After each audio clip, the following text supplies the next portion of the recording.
Welcome to the Tech Egg. Don't get scrambled. Enjoy the video. You will begin by linking your Android Studio app to Firebase. Create a Firebase project and enable Real-Time Database. Once done, register your Android package name, download Google Services, JSON and place it in app/. Then open Build. Gradle project and add the Firebase class path, and in Build. Gradle app, apply the Google Services plugin and Firebase dependencies.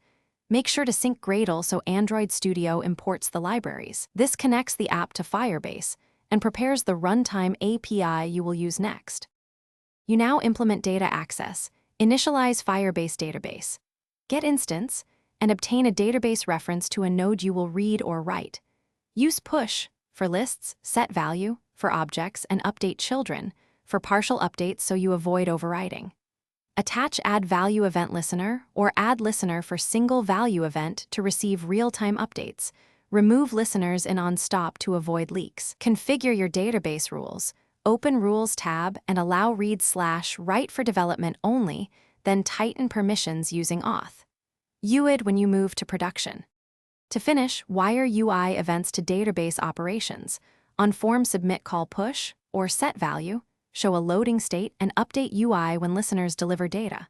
Once synced, test on device and validate entries in the Firebase console. If writes fail or you see permission denied, make sure your rules match auth state Google Services. JSON matches the package, and API keys are correct.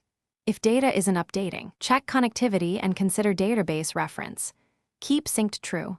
This single troubleshooting tip, verify rules versus auth, fixes most issues. Thanks for watching. Consider subscribing if I helped unscramble your problems.